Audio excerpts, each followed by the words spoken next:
CEO of Sputnet Limited, joining us on the show today. Mr. Chilaka Oji, good morning. Good morning. Good morning, sir. Good morning. Good morning. My You guys are both wearing black. Was this planned? Yeah, that little girl that took her life Yes. is my reason for wearing black. Oh, So I'm quite surprised the JAMB registrar didn't mention anything about it at his press conference. You know, it's quite a pity. For me, that's the most tragic thing that happened. Not even in the exam. That was the problems. Do you think he avoided it because that would have been a serious admission of guilt, or do you think that perhaps his actions were speaking louder? He should admit guilt because they are responsible for that child's death. If I'm the parents of that child, the two of us will have a very wonderful day in court. They're the cause of that child's death. I mean, they need to apologize to the parents openly, not in private. Why do you think he cried? Why do you think he started to cry? Was that some kind of show of stifled grief? Did you think he received so much pressure and he just broke down in tears even without saying why? You know, they exhibited the fallacy of hasty generalization by quickly running to conclusion. The minister is the main culprit. We're waiting for his own apology. He needs to cry on NTA News because he has no reason to conclude quickly that the failure rate is a representation of the curbing of malpractice.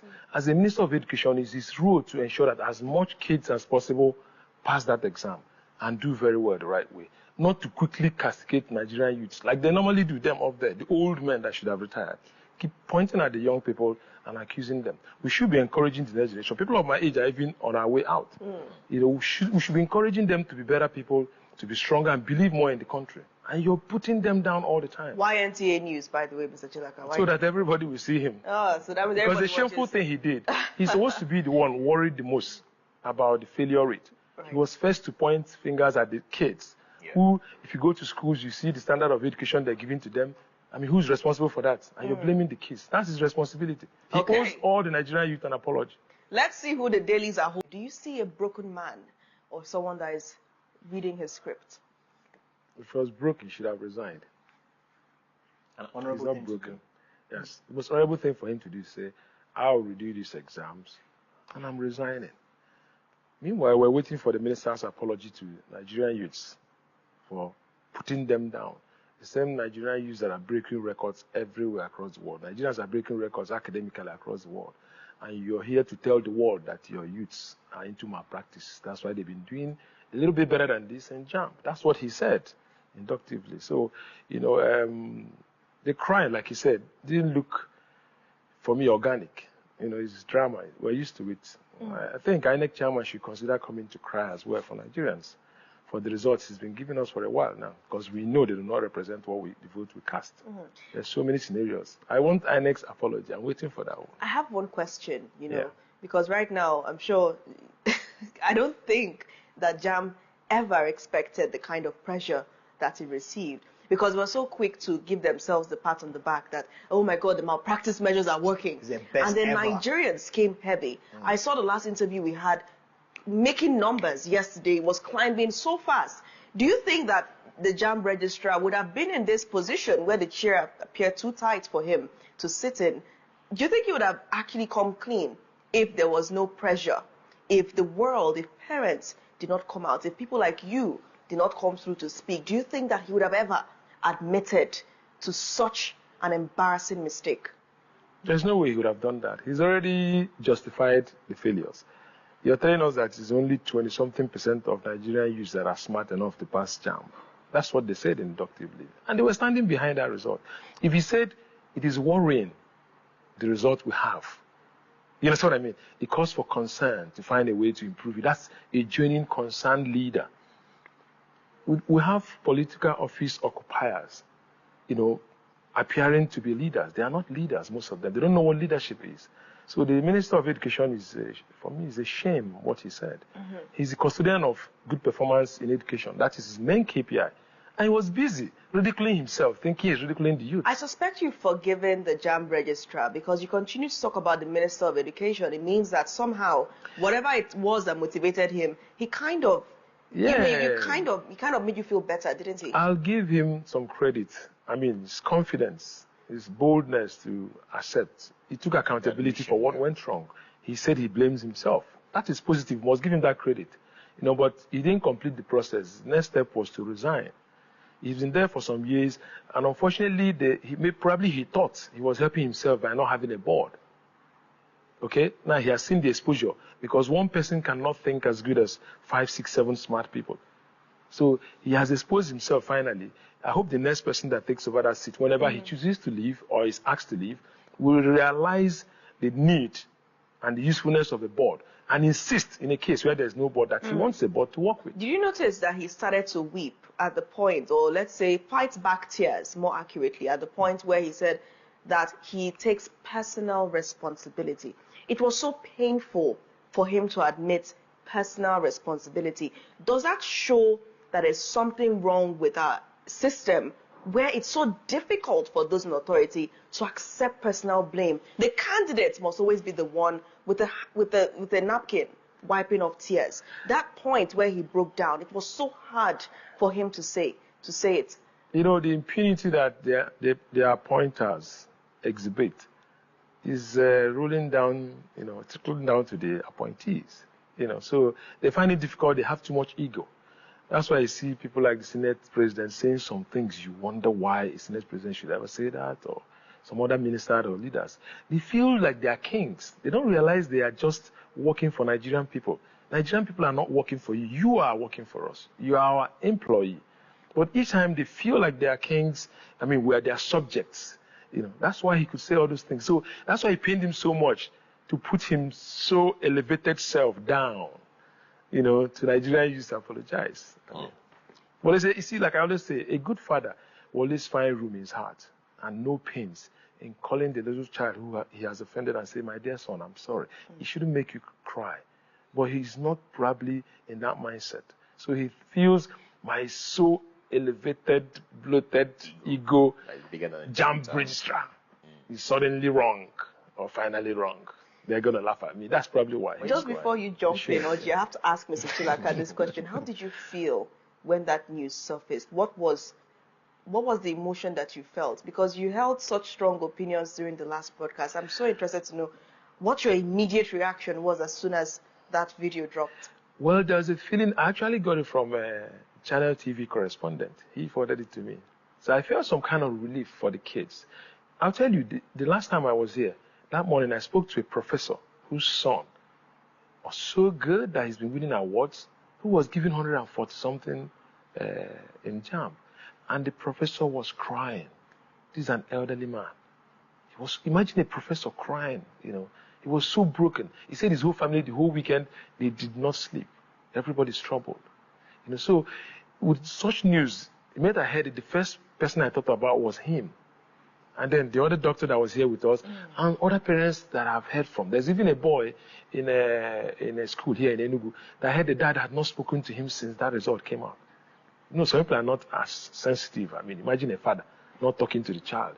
These are things that lead to the suicide we saw, when you take so hard on your kid. I'm also a parent. My son was involved.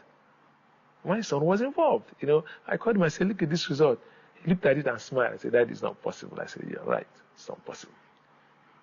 Though me and my wife went on the side and talked about it, and we were like, could this boy have made a mistake? Before we started getting all the feelers, But the way I handled it with him, I didn't want him depressed, because he also had WAEC to take in a few days from that. So that news was a relief for me, for every other parent, and for the whole Nigerian society as a whole. Because it's the first time we're getting this kind of apology. So I'll give it to JAMB Registrar. I hope other people, like I said, people like INEC should learn from it. When you make a mistake, it's okay to apologize. The result I announced was not the right result. I see the light now, and I want to stand by it. I just hope. But 379,997 candidates are going to reach seats, right? Is it fair that just this few?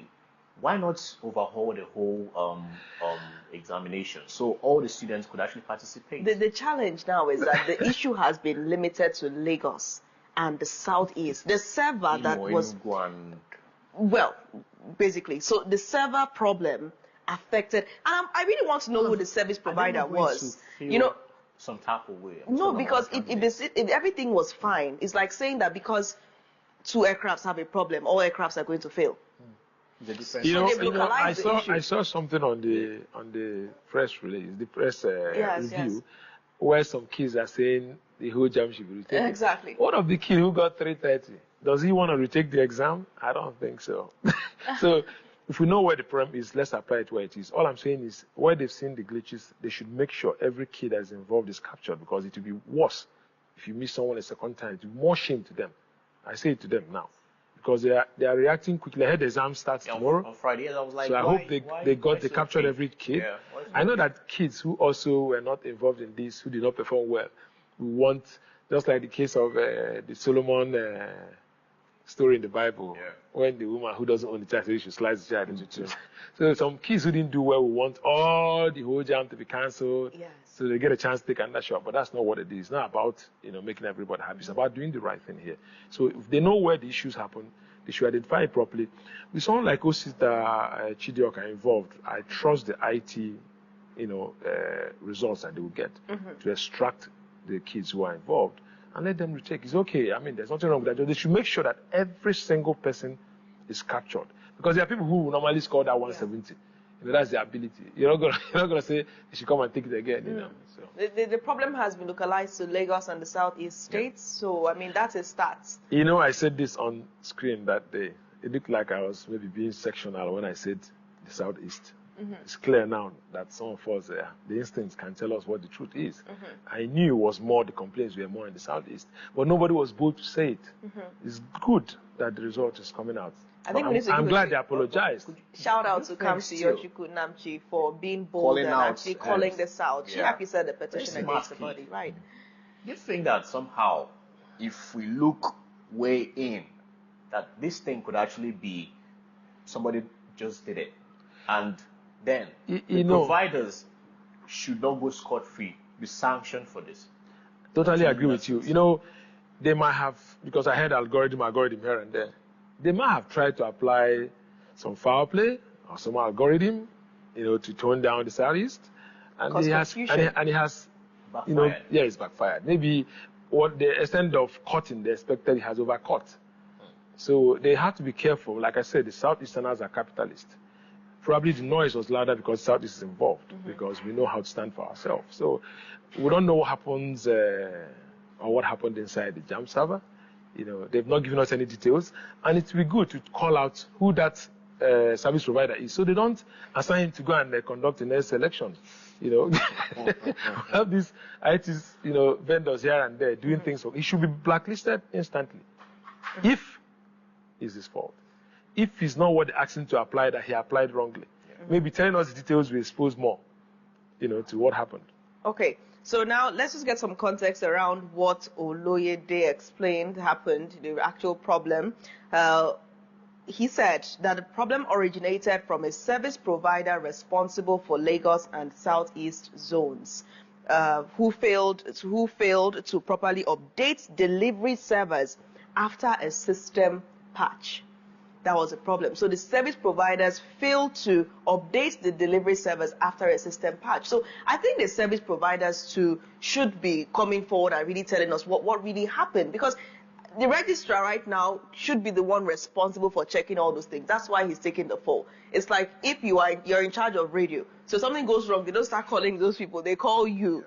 So he's taking personal responsibility. That's why if you see something is not working, and this service provider thing is ambiguous to me, because I don't even know, are they human beings? Are they... Who supervises those guys? That is it. Who's in charge of IT in JAM? Yeah. Why hasn't he resigned? Why hasn't he been fired? He's meant to be speaking. I mean, what do you mean, the service providers? He has no reason. I'm just being mad about my reaction. Yes. He has no reason mentioning the service providers. They're working for you. You tell them what you want. When they're not doing what you want, this is why we need a board. So one man's thought could be limited. But when you have 2, 3, 4 people, there'll be checks on what you're thinking. And there'll be broader view on things.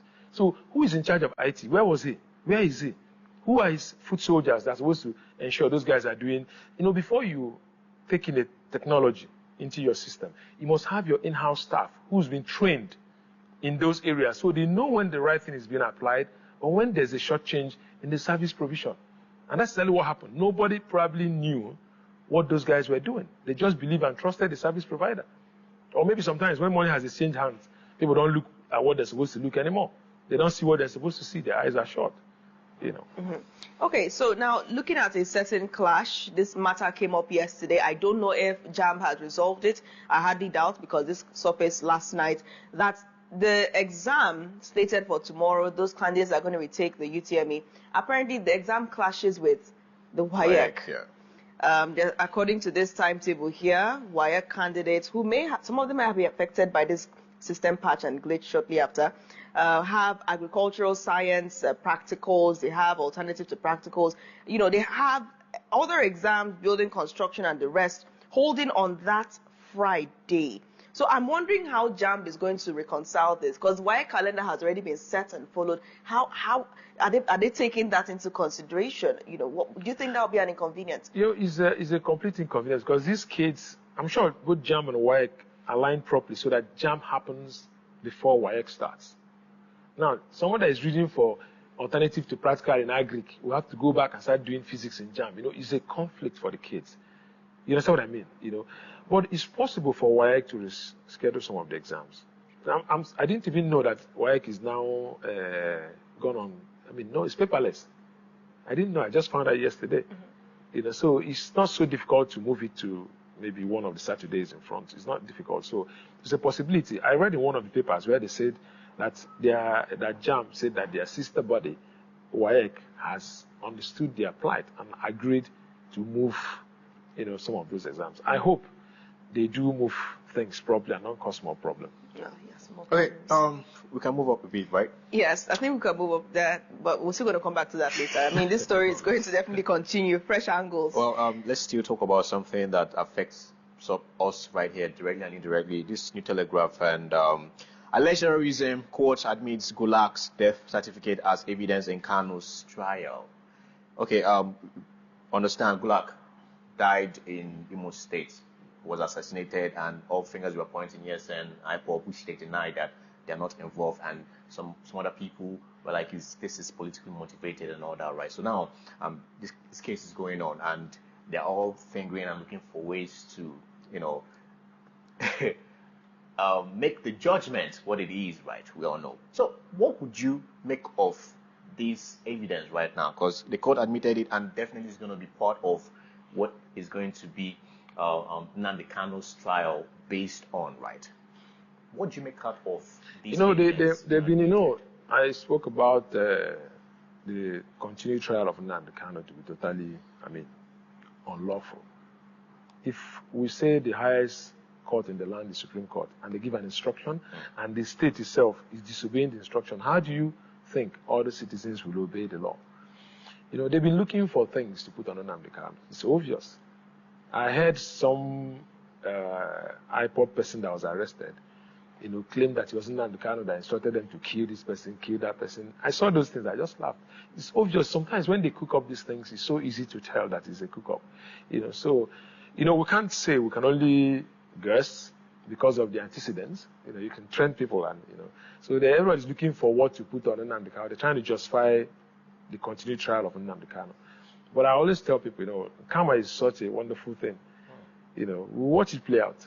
Whatever they're looking at or looking for, where Nnamdi Kanu is, they will find it. Thus far, the case, how do you see it going? Do you think, because these days he's so relaxed in the court of law, right? He's just so relaxed. Well, it sounds like every other attorney, they are doing what they have to do. But thus far, how do you see this case evolving? Is it going well, or there are some things that still, a wrong process can't go well. The whole idea is wrong. This man has been set free. Let him go away. Let him go and enjoy his freedom. Okay? The case with Nnamdi Kanu is more of a political thing than a legal technicality thing. A responsible government should engage him. What are the challenges? What's leading to this thing? Because even if you kill Nnamdi Kanu today, you can't kill the ideology. You can't kill the agitation. We saw Simon Ekpa coming up and becoming 10 times more radical. If you take out Simon and take out Nnamdi, you don't know who is coming next. So why don't you, as a political leader, look at the real cause of this problem? You understand? Engage the Southeast. Find out what the challenges are. Since after the war, there's been several accusations from the Southeast about marginalization, and there's some clear evidences on that. Why don't we focus on that and see if this trajectory will change? We want the whole country to move forward. I mean, why are we, applying things in favorism? Right. That's the problem we have. Okay, now speaking about favorism and the rest, we have this headline on The Nation that says, human technology errors not sabotage mad UTME. So they're saying that this has nothing to do with sabotage, as you are saying, but they're saying it's human and technology why are they errors. saying it's not sabotage? Okay. Who asked them? Well, we'll leave it at that for them. Now, let's take this major story on this day. Southeast Caucus will quit PDP if Ude Okoye is not returned as National Secretary. Now, the PDP governors in the Southeast, the PDP as a whole, has continued to back Ude Okoye, right? And they've continued to say this is their national secretary. And they're saying that if the national body does not endorse this and continues to go back and forth, despite their loyalty to the party, despite the region's loyalty, according to them, to the party, that they're may have no choice but to quit. And there have been a lot of speculations about defections, especially after what happened in Delta State. So it's a major story. So at this point in time, is this something we should be worried about? Is this something that you think that Nigerians should be worried about? Okay, so now we're seeing, students having to sit for the exam tomorrow. May 16th is tomorrow. And we're concerned about how prepared they will be. We're concerned about how prepared JAMB is going to be to have that. Are they going to write the same questions again? Are they going to try to make them answer the same questions? Would they have time to reset the examination? It's so close. A bit too close for comfort. Is it a problem or is it a necessity? Any child who passed that JAMB will still pass it again. Trust me on that. Mm-hmm. You can worry about their state of mind with all the anxiety that they've gone through. That could be a little problem. But it's about the knowledge. If you have it, you have it. Yeah. Also, about the questions, I don't think they will get the same questions. Because I believe from my IT exposure that there's an algorithm that picks questions for different kids. So it's a server of questions where it runs an algorithm and make sure that people are not sitting next to each other with the same question. So they're going to get different. For those of them who are writing this exam, don't expect the same question. You're going to get something totally different. And you might see one or two that are the same, but most likely it's going to be different. I wish them luck. I'm happy for them because it was mostly the smart kids who were crying out. Yes. There's some people who actually got 170. They're not crying because they know that their energy is not so strong. For those ones, I encourage you, go back to your books. You could have a chance of moving from 170 to 200. Right. Okay, so good luck to all the candidates that are going to be reciting the JAMB 2025 UTME. We wish you best of luck. And to every parent, including you, Mr. Chilaka, who stood their ground, who stood up for their children, who protested at the Enugu JAMB office, who protested silently or sent messages or even circulated their discomfort and dissatisfaction, you did it. That's all I have to say. Yeah. You did it. I think those three words capture it. You did it. Thanks to social media that the minister was pointing at as a problem. It has become a solution. Social media bites back. Always remember that. So we'll see if the Minister of Education would have something different to say if he would also make a swift U-turn at the very end of the day. Is he going to make a U-turn? Is he going to come out and speak to Nigerians? Or should the media step in and maybe we'll try to get a comment from him following his utterances during the, shall we say, the fracas that ensued earlier. Thank you, Mr. Chilaka, for joining us on the show today. It's my pleasure. Anyway. Thank you. Just go celebrate. Have yourself a nice, warm cup of coffee and we're just feel good. We're encouraged to speak more out for the people. Yes. This is a real pat on the back for everyone involved. The morning show returns in just